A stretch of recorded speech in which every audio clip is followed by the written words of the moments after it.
Olá, bom dia. Hoje é sexta-feira, dia 14 de julho de 2023. O que atrai os nossos amigos e parentes a Deus? Quando a gente vê a estratégia que Moisés usou para ganhar o seu sogro, Jetro, lá em Êxodo 18, a gente se anima. A primeira coisa que Moisés fez foi manter um relacionamento amigável com seu sogro. Moisés sabia que Jetro, sendo sacerdote pagão, se curvava diante de entidades, mas isso não levou a tratá-lo mal, a ser deselegante ou sem educação. Moisés não dizia: se esse cara adorador de um deus pagão aqui entrar nessa tenda, eu saio. Jetro era um homem com uma cosmovisão diferente da de Moisés, mas seu genro não se afastava dele como se ele fosse um vírus ou uma bactéria que iria contaminá-lo. Muitas vezes, nós não conseguimos atrair os nossos queridos a Jesus por causa da nossa antipatia. Em Atos, a igreja primitiva tratava bem os incrédulos e por isso contava com a simpatia do povo. Então, trate bem as pessoas que, não tendo a sua fé, precisam do seu carinho, na convicção e expectativa de que o Espírito Santo há de tocar as suas vidas. A segunda coisa que Moisés fez foi criar meios para que Jetro ouvisse o que Deus estava fazendo na sua vida. Quando as pessoas compreendem que o Deus que você crê não é um ser distante, mas alguém que age na sua história, elas se abrem. Sabe por quê? Porque muitas pessoas, mesmo aquelas que se dizem cristãs, têm apenas uma religião. O seu Deus está longe e ela está aqui. Deus não interage com elas, não intervém. Ele é sobrenatural, sim, mas não toca nas suas histórias. Josh McDowell escreveu o livro Mais que Carpinteiro. Nele, Josh analisa as evidências de que Jesus é Deus. Mas no último capítulo, ele conta a história do seu relacionamento com seu pai, que era alcoólatra e a quem ele odiava. Quando Josh se converteu a Cristo, ele resolveu procurar seu pai, que não via há anos. Surpreso, o pai lhe perguntou: por que você está me procurando?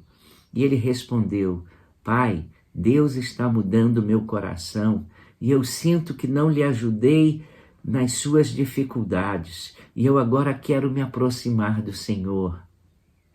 Sabe o que o pai falou para ele?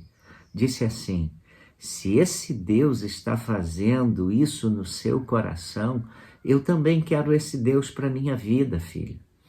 E entregou a sua vida a Jesus ali na presença do filho. Jetro era religioso, um homem espiritualizado, mas começou a ouvir o testemunho de Moisés e começou a pensar: eu tenho que parar para pensar melhor nisso aí. Eu preciso dar mais atenção a esse assunto. E à medida que Moisés compartilhava as suas experiências com Deus, a mente e o coração de Jetro eram trabalhados pelo Espírito Santo. Você também pode contar as suas experiências com Deus. Fale de uma oração respondida. Conte como Deus o ajudou a perdoar e amar uma pessoa a quem você odiava. Jetro ouviu a Moisés porque a fé do genro era uma fé que se comunicava. Em terceiro lugar, vincule a sua história, a história da sua vida, à ação de Deus. Moisés fez marcos espirituais. Ele contabilizou espiritualmente a sua história.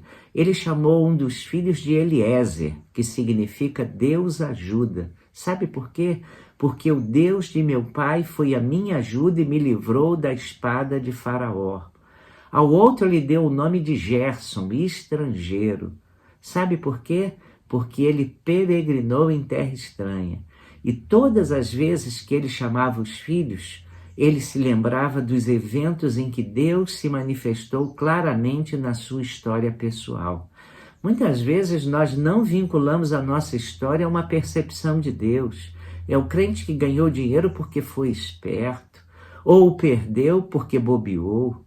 Comece a conectar as coisas que acontecem na sua história pessoal com teologia.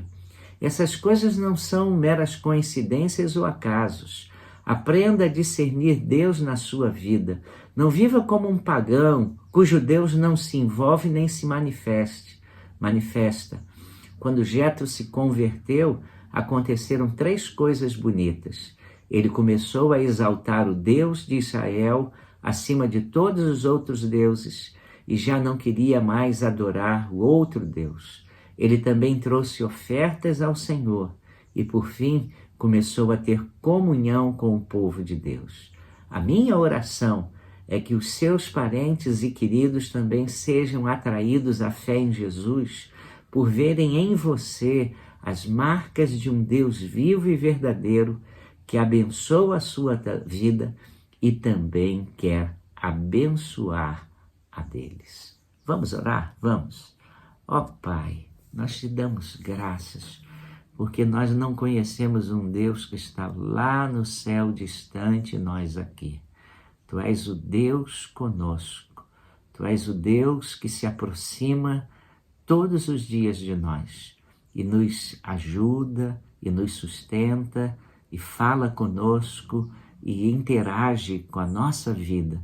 Muito obrigado. Nós oramos, clamamos e o Senhor nos atende, o Senhor nos ouve. Ajuda-nos, ó Deus, a termos sabedoria para darmos o nosso testemunho às pessoas que amamos e que também precisam te conhecer.